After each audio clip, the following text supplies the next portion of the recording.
Assalamualaikum semua. Bertemu kembali ya di channel saya Hamsia Misha. Hari ini kali ini saya nak masak lemak telur campur dengan kacang botol. Cara kita masak, jom kita tengok ya. Ini bahan utama dia. Ini bahan utama dia ialah telur yang dah saya pecahkan, masukkan ke dalam air. Beginilah hasil dia ya. Okey, dan lebih kurang ada 4 biji ya. Sekarang saya dah nak tutup api. Okey, kita nak ke meja tunjuk bahan seterusnya. Okey, kita ada sedikit lebih kurang ada 2, 4, lebih kurang dalam 10 ya, tak sampai kan, kacang botol. Ataupun bahasa sahabat kita di sana, di Indonesia sana, kecipir kalau silap saya. Ya, kecipir. Okey, kita ada sedikit air. Ataupun 1 gelas air ataupun terpulang kepada masing-masing. Nak air tu maksudnya kuah tu nak pekat cair tu terpulang kepada masing-masing. Okey, kita ada bahan perasa. Kita ada juga sedikit air asam jawa. Di sini bahan tumbuk. Tunjukkan di sini bahan tumbuknya. Ada cili padi hijau dan juga cili besar merah. Ada 1 biji buah keras, 2 ulas bawang putih, 1 labu bawang besar. Saya tidak menggunakan bawang merah kecil ya. Okey, kita menggunakan apa sahaja yang ada di rumah. Okey. Garam atau sedikit garam ataupun secukupnya garam, serbuk kunyit dan juga 1 sudu serbuk ketumbar.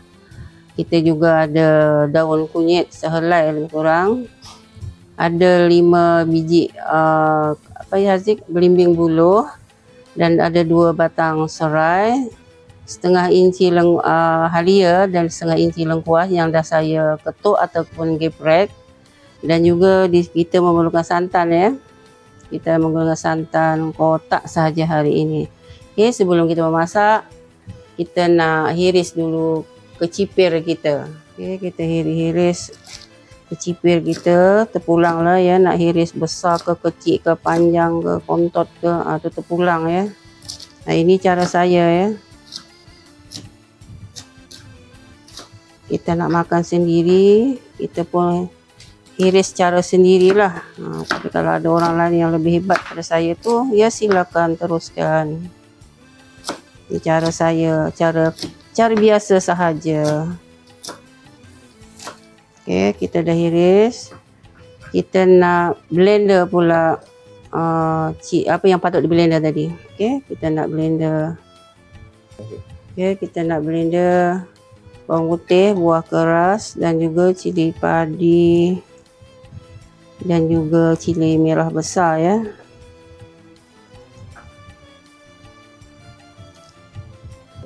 Ya, kita masukkan juga bawang merah tadi. Masukkan juga serbuk kunyit kita. Kita masukkan terus juga serbuk ketumbar. Nanti kita masukkan sedikit air. Bukan nanti, sekarang lah. Silap cakap ya. Okey, kita blender ya. Tapi saya tak rekod ya. Inilah hasil dia ya, yang kita kisar tadi. Ini kisar halus ya. Okey, jom kita langsung memasak ya. Okey, kita dah tuangkan sedikit minyak ya dalam kuali. Minyak pun agaknya dah panas. Dah panas. Kita tumis ya sedikit ataupun tumis sekejap bahan yang kita kisar tadi bersama lengkuas, halia dan serai. Kita tumis sekejap lah, maksudnya bukanlah nak pecah minyak. Agak-agak masak lah dia punya ni. Apa ni dik? Oh, dia tadi lengkuas halia.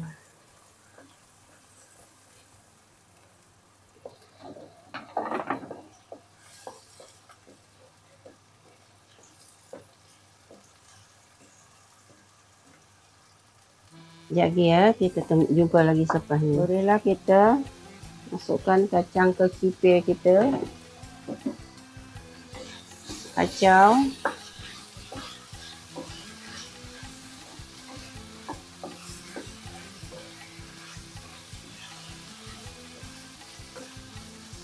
Okey, kita kacau. Sekejap je ya sebab dah Tapi Haziq sangat berbau ya, dalam rumah ni sangat berbau sebab dia cili padi kan. Jadi kita tuangkan air ya.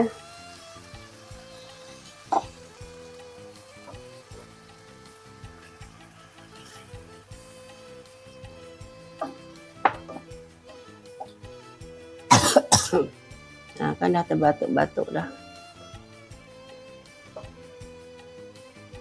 Okey, tunggu dia masak. Tambahkan santan ataupun masukkan santan. Allahu Akbar, bising lah pula kat luar tu.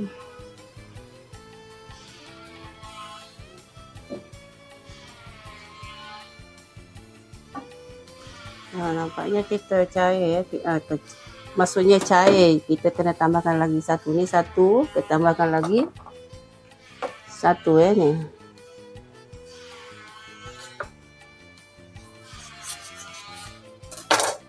Oh mak kau, masya-Allah, Allah.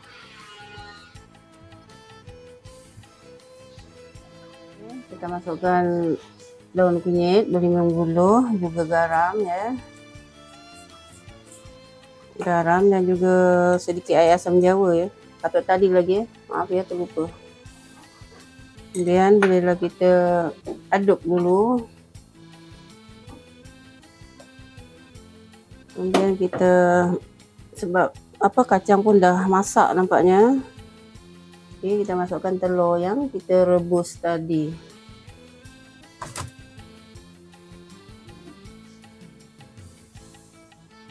Ini prosesnya agak apa ya, agak susah sikit lah, sebab kalau kita terlampau kuat telur akan hancur.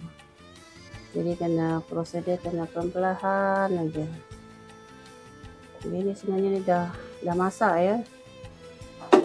Kita boleh tambahkan sedikit jika suka ya. Tapi saya suka tambahkan serbuk perasa ataupun bahan perasa. Ada setengah orang tak suka kan. Masing-masing punya cita rasa. Okay, kita tunggu sekejap lagi bagi santan ini mendidih. Sekejap je lagi. Okey kawan-kawan, menu sederhana untuk buka puasa kami pada hari ini. Dah siap saya masak, iaitu apa ya Haziq? Kecipir dan telur ya. Masak kecipir dan telur. Cara saya lah ya. Okey kawan-kawan, selamat mencuba ya bagi yang suka. Terima kasih banyak. Saya sudahi, sampai di sini saja konten saya. Assalamualaikum.